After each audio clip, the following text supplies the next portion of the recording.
Alright, back at it with the only free MMA channel that fucking matters, MMA Quick.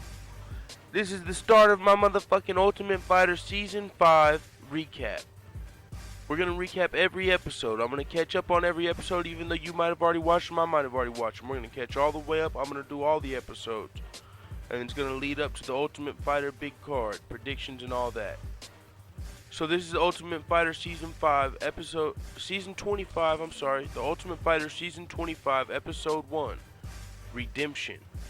That's what the season is called. This is the recap for Episode 1. These guys are all welterweights. Let me bang, bro! That's all I'll say. Let me bang, bro!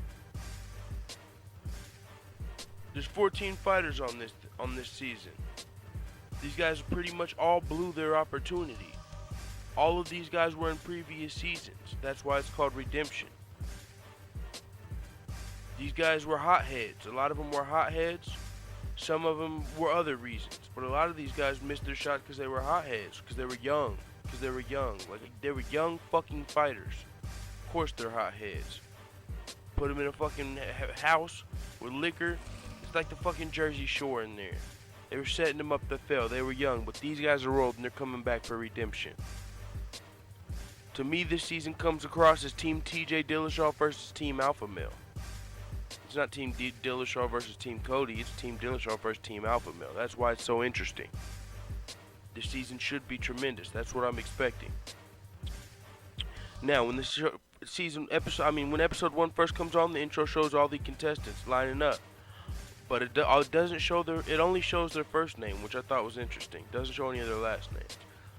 Then we get into the episode. It starts giving a little introduction on some of the guys. I'm only going to highlight my favorite guys. This guy, Jesse Taylor, you might not remember him. You might. He was from a previous Ultimate Fighter season. He's the only guy that was ever pulled out of the Ultimate Fighter finals. He made it all the way to the finals, and then he went full ape shit Jersey Shore and partied like a rock star the weekend before his fight. He was wrecking havoc, doing crazy shit in the limos, talking crazy shit to women, and he got pulled from his fight. Dana White said, if you're acting like this shit now, how are you gonna act when you get a contract? When people actually care about you? You gotta go, buddy. It was funny because this show had flashbacks of Dana White before the men's fitness cover. Dana White, El Jefe. El Jefe. El Jefe. He's moved up a couple weight classes since back then. It's funny. James Krause? Who's James Krause? This guy is an active UFC fighter. He's the only guy that had never been in the house before. He said he's here for the money. He's supposed to fight on this first episode. Who's Julian Lane? Let me bang, bro! My fucking favorite guy on here. He had the most hilarious previous clips ever. This motherfucker... He got so fucking drunk, dude. This is why he failed. He fucking got super drunk, bro, blackout drunk, and he's a big muscly meathead, so he went crazy blackout drunk. And it was hilarious. He was drunk talking about, let me bang, bro. Just let me bang. He just wanted to go ape shit. Let me bang. And his fucking surfer friend was like, I do let you bang, bro. I do. Let me bang again, bro.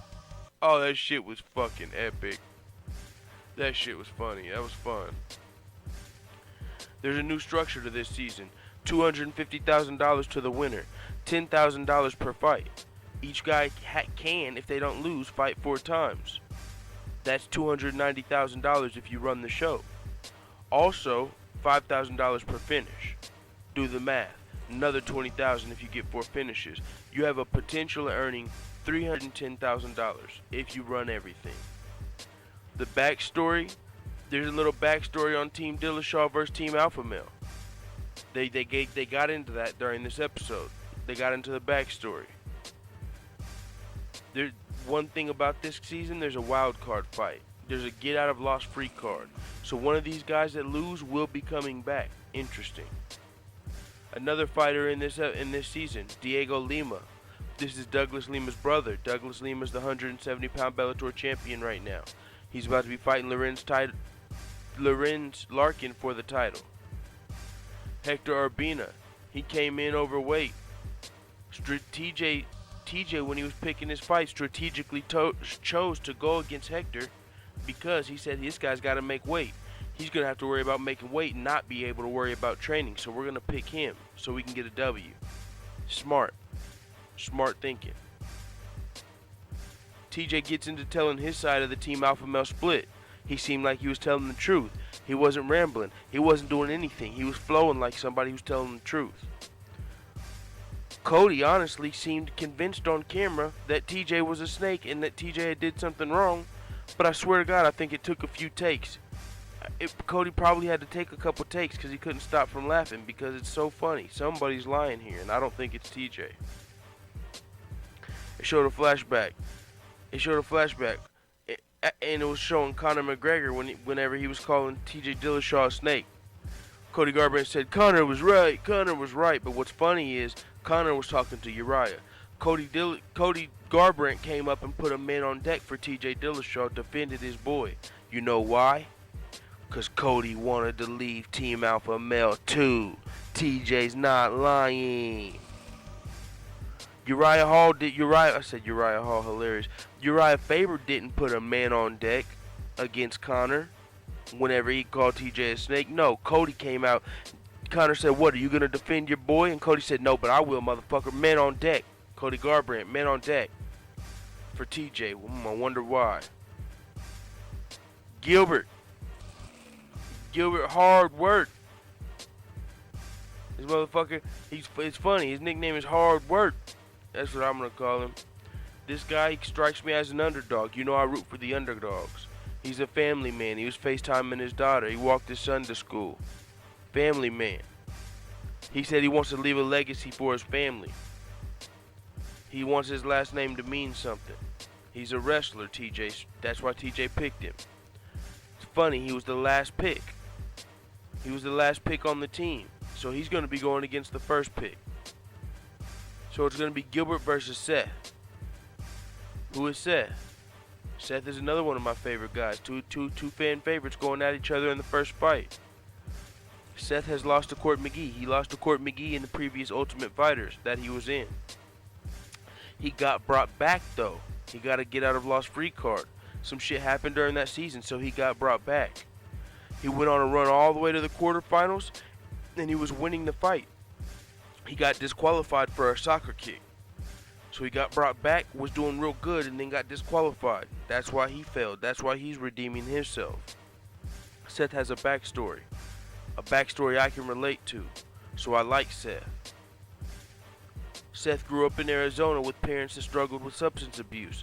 His brother and sisters took on the habit, struggled with substance abuse. It looks like he struggled with substance abuse. I've been around people who struggled with substance abuse, and I can kind of tell, I can see the symptoms. And this guy, he's got a couple symptoms. And from his story, I put two and two together. Something bad happened to his sister. His sister was having a party, and his sister ended up getting into an altercation at that party. And the people she got into an altercation came back, and she ended up getting murdered. She ended up getting shot, his younger sister. He said the guy that did it pled the fifth and ended up getting off because there was not enough evidence. This was in the episode. He said to the cops and to the people that did the crime, she was just another crackhead. But not to him, that was his sister. She died, she had 2 kids. He took one of them, his brother took one of them. He's got 4 other kids. I like this guy, I like his story. Seth is going to fight Gilbert Hard Work on deck. The other 2 guys that are supposed to fight are Hector Urbina and James Krause. Hector Urbina is the guy that is overweight. James Krause is the guy that's already in the UFC. So, it's time to make weight. It's time to make weight. Is he going to make weight? Will Hector make weight? We'll see. He's got to focus hard on it. During this, he's focusing hard on this thing. So whenever these fighters were gathering, so what happened was Gilbert and Seth are supposed to be fighting. Oh, by the way, Hector didn't make weight. Hector missed weight on the Ultimate Fighter. But TJ's strategy didn't go as planned because Dana said, okay, well, he didn't make weight. So we'll just bring in a different guy for your guy to fight. So the strategy kind of backfired. So TJ kind of felt like he got cheated a little bit, but it doesn't matter. That's a little weird. I don't care. I don't care about that. Neither here nor there. So Cody Garbrandt brought in a guy off the streets named like Johnny Nunez or something. So he's gonna replace Hector Urbina. So Gilbert and Seth, it's almost time for Gilbert and Seth to fight. They're gonna be the guys that fight on this episode. Gilbert, he's feeling like the underdog. He's feeling disrespected. He was picked the last. He feels disrespected. He's pumping himself up. He's getting ready to put a man on deck. These guys almost end up really getting into it. They almost really put a man on deck before the fight. Gilbert and Seth almost get into it. They're man to man, face to face. The whole crew is around. And Cody Garbrandt, he starts mouthing off to Gilbert. He hops in this shit out of nowhere. Like, hey man, your whole team is weak, including TJ. Man on deck. Cody Garbrandt hops in this shit out of nowhere. All the fighters were gathered. Cody Garbrandt says, man, fuck your whole team. Fuck you, fuck TJ, fuck the whole blue team. Fuck the other side. I'm riding with mine. Then, out of nowhere, the crazy shit happens. That's when the crazy shit happens. Motherfucking TJ Dillashaw didn't do shit to Cody. Motherfucking Cody just latches the neck up. Latches it up like Kane. Latches it up like the Undertaker. Chokeslam. It looked like he was about to take him sky high. It looked like TJ was about to go sky high. But no, he came back and caught Cody with a little pop. A little right or left. And it got broken up. TJ wasn't phased. But that was some hothead shit Cody did. TJ wasn't phased. Cody was ready to put a man on deck against the welterweight. He ended up putting a man on deck against TJ. With the death grip. That was some bully shit though. You know I don't like bullies. Who wins the fight? Let's get to the fight. The last part of this video. Gilbert versus Seth. Gilbert's 12-6. Seth is 19-4. Dominant first round for Gilbert. Landed more significant strikes. Controlled the battle. Second round, Gilbert was a little out of gas. A little bit. Running on E.